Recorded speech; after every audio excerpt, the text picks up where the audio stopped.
these days there's so much out there and it's like, oh, that sounds amazing. I'm going to do that. Hello and welcome to the Heal Yourself with me, Sarah Dawkins podcast.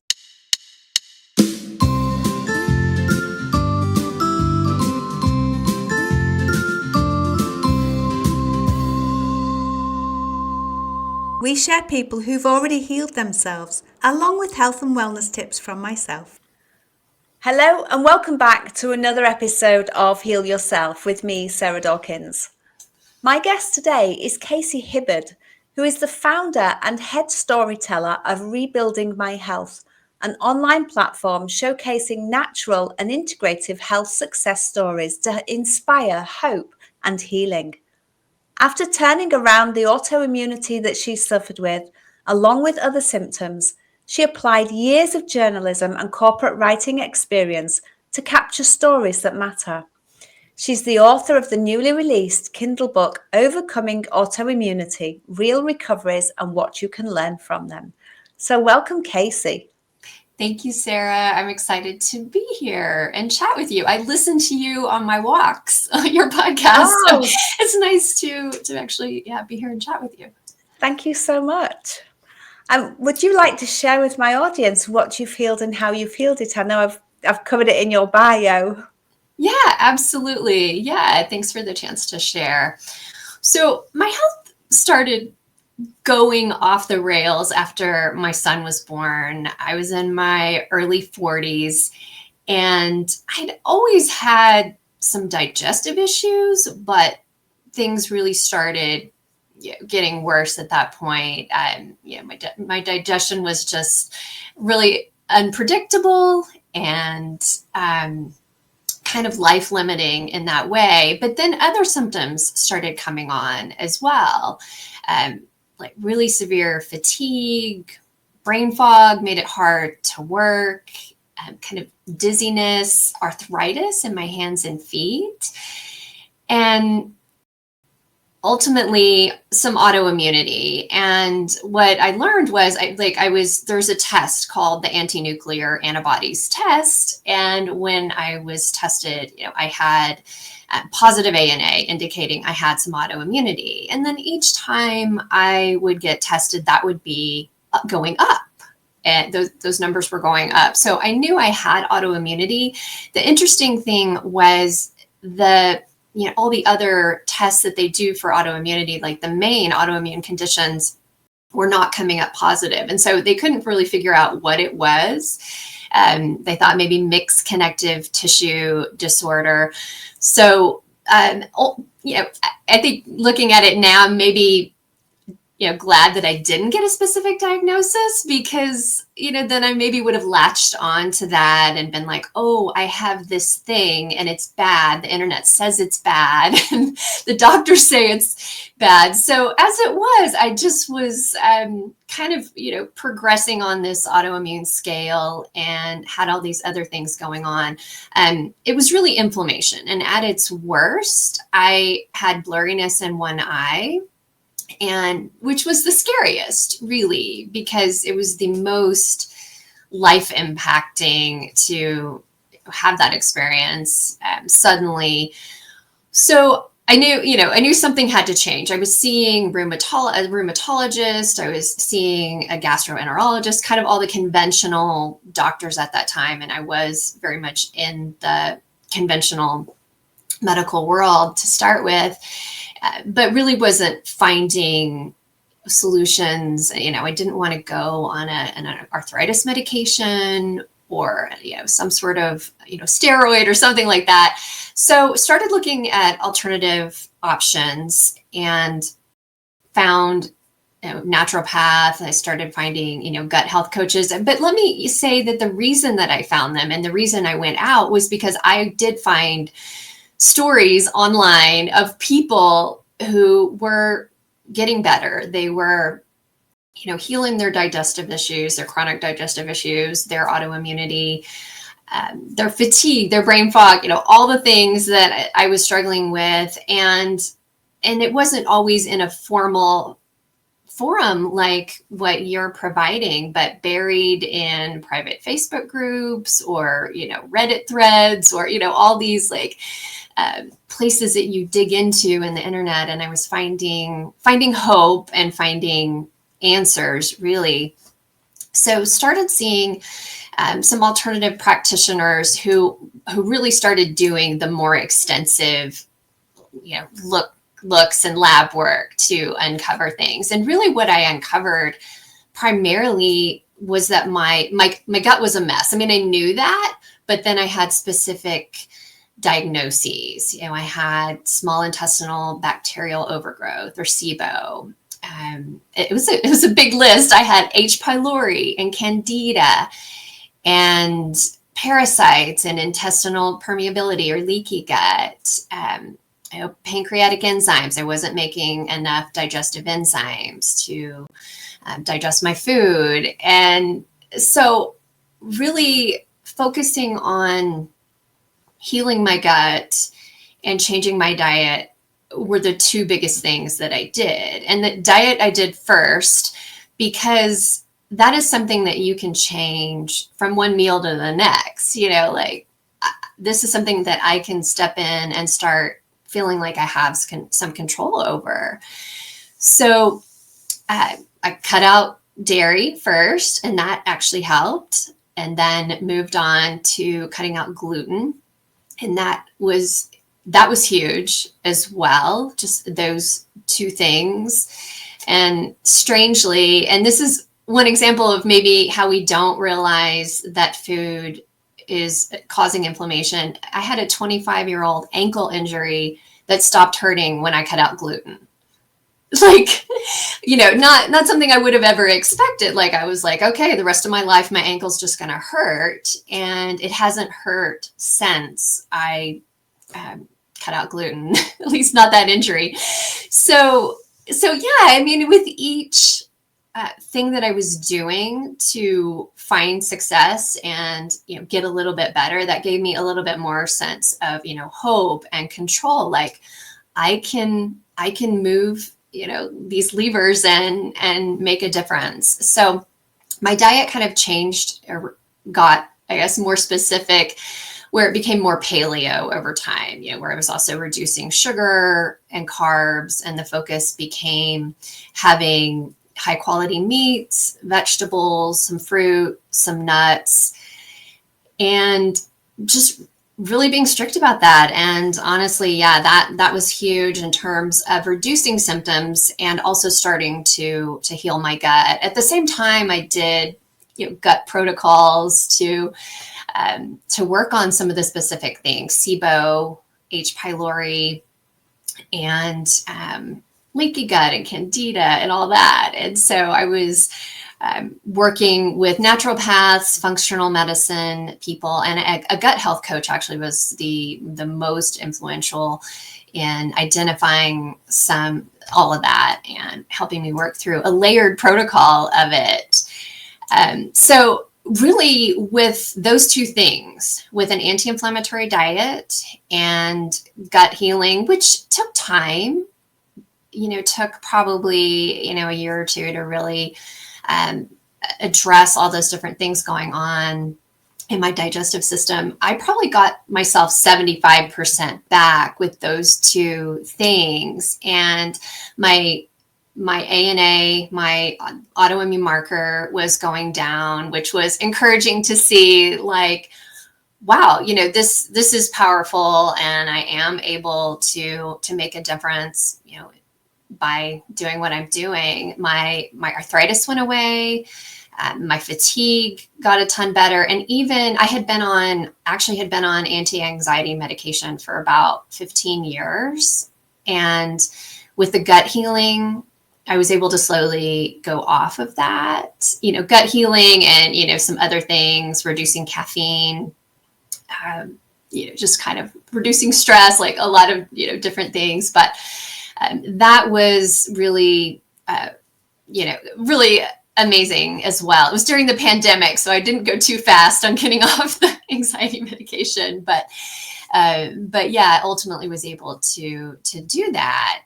And then in terms of getting the rest of the way there, then I started looking at detoxing. I did some toxin testing and found that that didn't look so good. I had levels of glyphosate and plastics and chemicals and mold as well, which I know a lot of people are sensitive to mold, and found that I was as well, and needed to address that. So bringing in then some detox supplements and practices like sauna, infrared sauna has been really huge. I got a sauna from a friend who was upgrading hers, and to be able to do that regularly has been really, really helpful. I feel like my brain works better. I have more energy when I'm doing sauna. Lymphatic stuff like dry brushing really have helped with detox. And then just all the things that I surround myself with: purified water, purifying my air, avoiding synthetic, chemicals or fragrances, that kind of thing, really make a big difference for me. Kind of just non-toxic personal care products. So really over time, I just ultimately was feeling back to myself, really.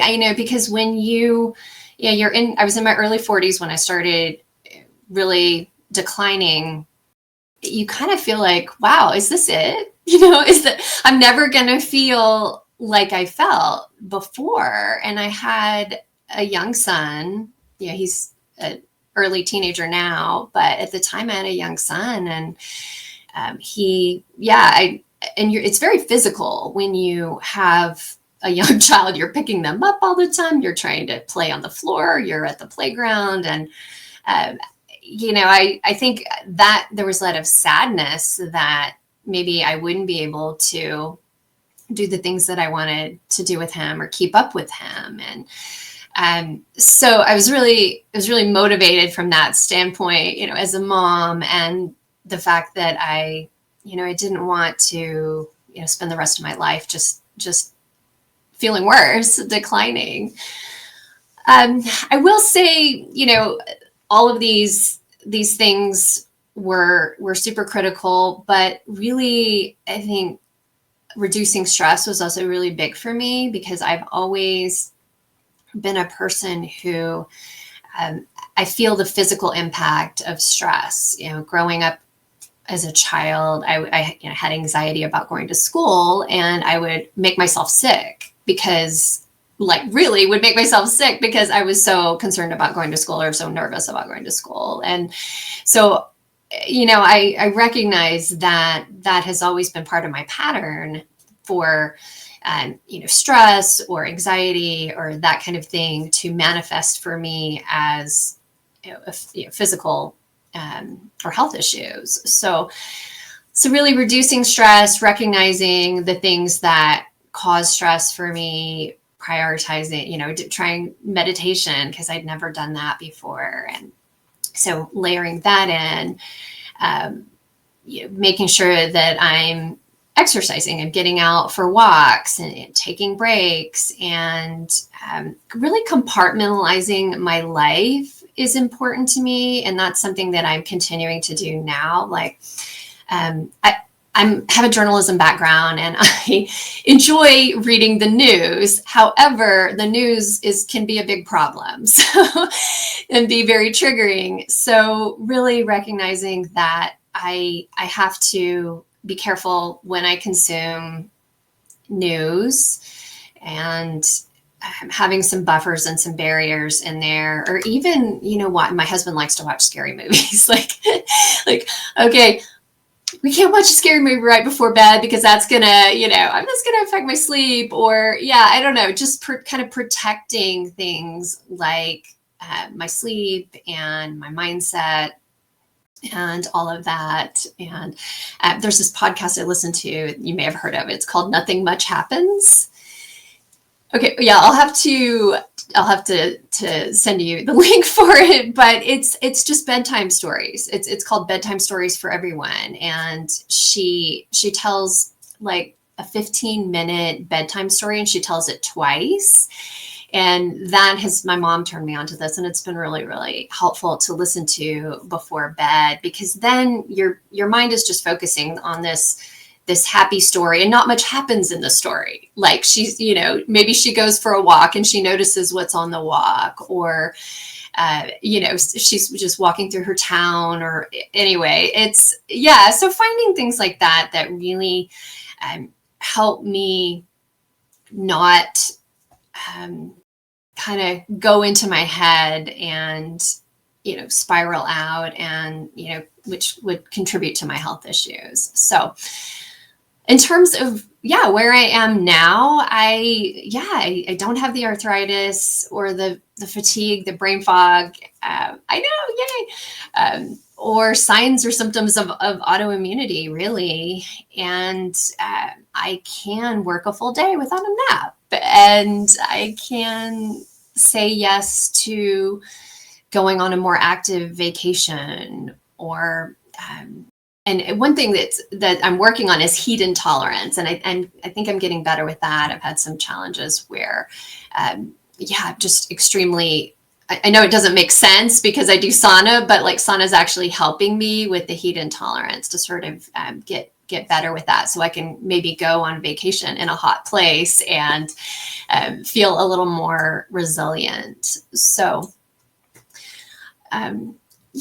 That I would say those are the main things that really help me, and just grateful to have found the answers, and obviously took some time and patience for sure. And I'm sharing with you today the things that I feel like did work. There obviously were a lot of things I tried along the way that maybe weren't as effective, because, you'll hear about the latest and greatest supplements, like these days, there's so much out there, and it's like, oh, that sounds amazing, I'm going to do that. But didn't find, there were a lot of things that I didn't find really moved me forward in significant ways or noticeable ways. So, and everybody's different. And but. And I'd like to pick up on a couple of things, because you first off started talking about the physical things, the nutrition and the walking and the supplements and the gut health coach. Mm-hmm. And I think that's where most people tend to start looking when they're on their healing journey, when they're stepping outside of the medical model, because that's an area that we feel we've got a lot of control about, and probably know the most about. We know that we can change our diet, take up some exercise.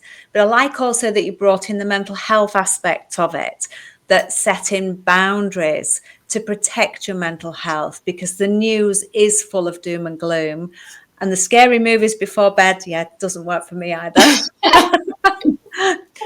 But there's such a lot that we can do to help ourselves. And as you said, you didn't get the diagnosis, but you knew it was an autoimmune. So the medical model helped you in that aspect, because it showed you the results of your blood work, and then you stepped outside of that to look for alternatives. And there's so many alternatives. And part of the purpose of my podcast is to share with people all the different types of things that people try, because some people might not know about specific herbs or supplements or detoxes or saunas. So when we bring all this in, it gives a bigger picture of what's available to people. And they're so powerful as well as part of our own healing, because, it's about knowing what's out there, but also about looking after our own mental health. Because you mentioned, and thank you for being vulnerable about anxiety. And I think so many people now struggle with anxiety, but it is recognizing what our triggers are, what the anxiety is, what the underlying message of the anxiety is, where it's stemming from, and how it's protecting us, because our symptoms serve us, whether we want to take that on board and take that responsibility or not. They do serve us in some way. So when we become conscious of that, we can work with those symptoms. So I love that you brought that in, and that again is a mental health issue, is anxiety. So we need those mental health boundaries, and we put those boundaries in not to keep people out, but to protect ourselves. And that needs to be known, because a lot of people don't use boundaries because they think of it as keeping people away from them. But actually, it's a form of self-care, isn't it? Right, exactly. Yeah, it's so super important, and I've found essential for me. And I think maybe some people in my life may not understand where I say, I can't, hear that news, or I can't, talk about this. Like, certain people, anytime I talk to them, they will talk about politics or, whatever, things going on in the world. And I just, right, which is, it's important to be aware. But like you said, the boundaries, that's the word. The perfect word really is kind of setting those boundaries and going, I can't live a life where I'm completely protected from every single worry or problem or news story, because it's impossible to avoid. But I can put some protections in, especially at certain times of day. Like, okay, yeah, I'm gonna, really especially leading up to sleep or whatever. Yeah, just kind of not letting things affect my health. Yeah, because I know the cost now. So Yeah, and it's quite often it's we react to things when we're on the brunt end of the cost of what we've been exposed to, whether it be food or bad news or struggling relationships or environmental toxins. When we're on the receiving end of that and we start to suffer, then we start to look at what we can do. And my aim is to help people to see that if we can start doing this now before we get sick and be proactive, then sure. we can look after our health ourselves. But like you, I had to go through all those health problems and find my own way out. And it's only now we've come out the other side that we actually take our health, we don't take it for granted. We become more proactive about looking after ourselves. Yeah, absolutely. Yeah, for sure. So I mentioned all the things that I've done, and now it's a maintenance regimen, and new things, new small things come up, and you deal with them. I'm in, started menopause now. So that's like a whole other, phase of life and different challenge, so it's not like I dial in at my health regimen and that's it for the next 40 years or 50 years or however long. It does change, but yeah, now I have a maintenance regimen for staying healthy, things that I do every day, and self-care, and it takes some time and it takes some focus, and I can't, if I maybe travel or something like that and I let down my guard a little bit on some of it, then I start to like feel a little bit like I can regress a little bit, but then I can get myself back to the better place again. So it's powerful, really, to know that, that I have the tools. And one thing, Sarah, I also wanted to mention is I tracked a lot of my health stuff, and that was really helpful and important for me. I had an app on my phone where every day I would say, these are the things I did, and then I would track symptoms and results, like, I'm not, like, I have more energy today, or my gut was upset today, or whatever. But noticing that has been really important.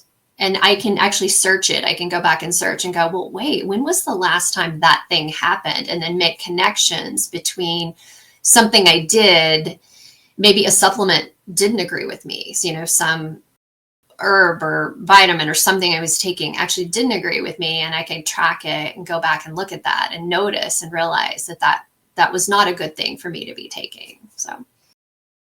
And that's really interesting. Did that app have information about your emotional status as well during those times? Yeah, that's a good question.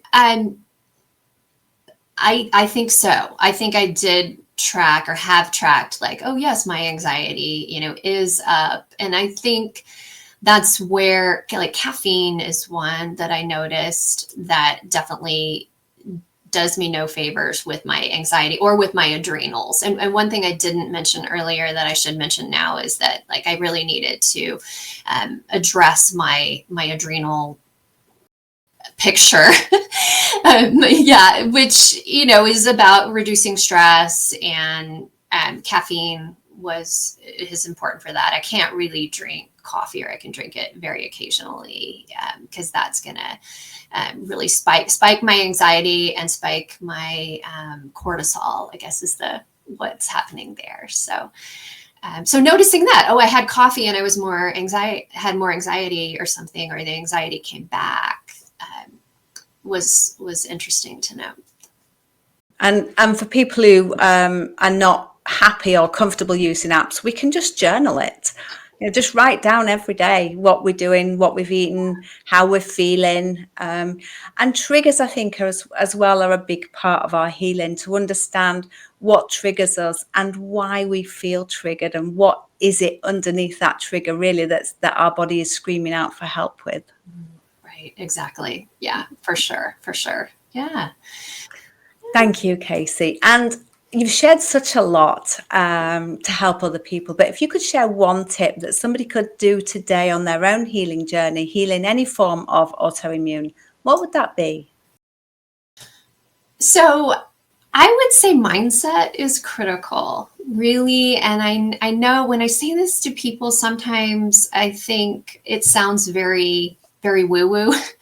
Like, all you need to do is be positive or hopeful or whatever. And I know how that can come across, but in my personal experience, and then from talking to other people who've also recovered from all types of things, you have to believe that you can get better first before anything else happens. Because if you believe that you can get better, then you're going to all kinds of things are going to be able to happen after that. You'll take steps, like changing your diet or meditating or, doing all the other things that I have talked about. And there's actually a lot of research about mindset. There's a Harvard researcher named Ellen Langer. I'm reading her book right now, she spent 40 years researching the connection between the mind and health, mindset and health or illness. And so there is, the placebo effect. I mean, we know that that's powerful. If someone, thinks they might be being helped by something, that somehow they, see a benefit, even though they were taking a sugar pill. So really, I think it is so important. So what you can do to shift your mindset is to look for stories like Sarah's sharing here. Look for these sources of inspiration and hope to help shift your mindset to know, okay, I think it's possible to get better from this, instead of steady decline, that you can actually get better. And that's so powerful, really powerful. And it's something that anybody could do if they wanted to do it. Yeah. Thank you. Definitely. And where can people find you, Casey?